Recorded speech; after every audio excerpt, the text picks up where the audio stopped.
Well, first of all, it's great to be back in Atlanta here, and Derek Saunders has done a great job directing August vs. Jitney, which was one of the first plays that he wrote. So I'm having a great time here at Intermission right now. But I just attended the press conference in New York for the Tony nominations, and I first heard about the Tony nominations on what was it, Tuesday morning. And actually, the producer called me because I didn't know anything, and they said, "Well, I figured we would get 2 or 3 nominations." And he said, "We've been nominated in every category, 10 nominations, the most in the history of Broadway for a play." So that was like, wow. I said, August is still alive. He's working his magic, and I just feel grateful for that. August always said that we're not owed the rewards; we're only owed the work.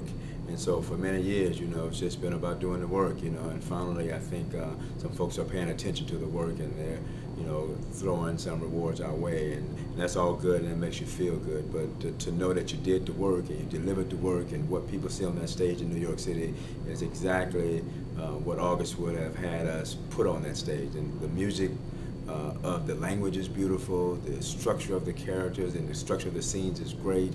We added Branford Marcellus to do some amazing things with the music and the transitions, so I keep life happening in the transitions, and that's really been an amazing thing for the show. But to get nominated for scenery, costumes, lights, sound, music, leading actor, leading actress, director, and play, you couldn't ask for much more. I know. Other than, we hope we win. Right.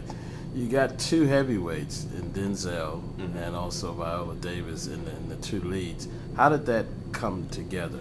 Denzel Washington and Viola Davis are like perfectly suited to play opposite each other, and I was called actually back to the project because Scott Rudin, who's a film producer who's done films like Revolutionary Road and It's Complicated and Julia, it's a major Hollywood producer, but also produces on Broadway, and he had been talking to Denzel about doing the film, and Denzel said he didn't want to do the film unless he could do the play. So he said, okay, let's do the play. We don't want to do the play unless we can do it with Kenny Leon. And I got the call, and we met and talked and liked each other, and talked about working together on the project, put our calendars together, and realized that we were both free around the same time, and end of February, beginning of March. So we said, let's do it. And then you start thinking about the women in the country that can really stand toe-to-toe with him, and there are only like 2 or 3. And Viola was right at the top of that list, and so we went after her. And she had worked with the producer on Doubt. She got nominated for an Oscar for that, and I had worked with her on Everybody's Ruby with her and Felicia Rashad a few years back. So it was an easy choice to go with Viola. And then, everybody in the country wanted to be in the project. So, non-famous and famous. So we actually had our choice of people to choose from, and there could have been several other people that could have been in the production, and we're just lucky that we had our pick, and I think we ended up with a really, really solid group of actors.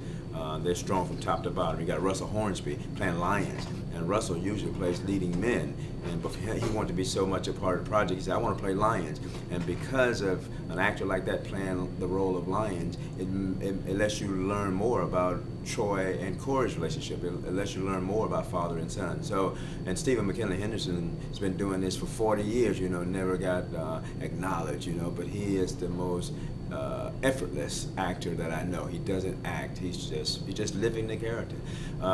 Michael T. Williamson, who was in Forrest Gump, who played Bubba in Forrest Gump. He's playing Brother Gabe. He's doing an extraordinary job. And Chris Chalk playing the son. So it's the strongest cast I've worked with from top to bottom, I think, ever. Are you learning from each production that you do? Is there something else that you're picking up that helps you as a director, that makes you better for the next project to come along? Yeah, I'm always trying to create the best product every time out. I'm always trying to go further and deeper. I don't want to repeat myself. I want to get better. I want to grow, and my best work is still ahead of me. you know, and that's what excites me. You know, it's like I'm ready for that next play because I'm learning, I'm going deeper, I'm getting richer, I'm connecting to the people in a more stronger way. So I'm going to keep doing it until, as long as I'm on the planet. It's never going to be about just phoning it in. It's always going to be, what am I learning as a human being, and how can I share that with other human beings? Does the nomination signify for you that you're on the right track in terms of what you're doing, though, as a director? The nominations, on one hand, you're humbled by it because it says that your colleagues, especially it's more important, the nominators, they're people in the business. So they say that, you know what, you can be in an army of great directors and worked with great projects, you know. So they say, okay, you're in the category with the Mike Nichols, the Joe Paps, the Dan Sullivans, Joyce Wolfs of the world. You know, you're in that group, and when you're respected as a professional, then it's like, you know, that means something to me. But you know, it still always has been about the work to me and reaching the people. But when you get acknowledged from the profession, that's also saying that, okay, now finally they get it and they welcome you as one of those artists that's trying to make a difference in America. As you mentioned, we're here at intermission at Jitney at the Southwest Performing Arts Center.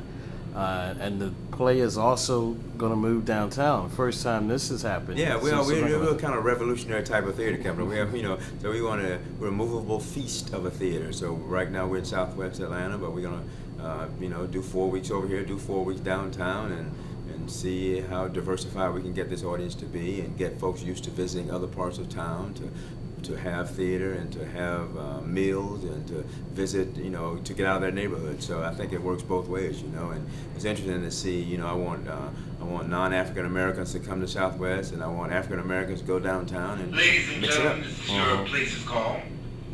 Places Call. Places, please. I guess that's about.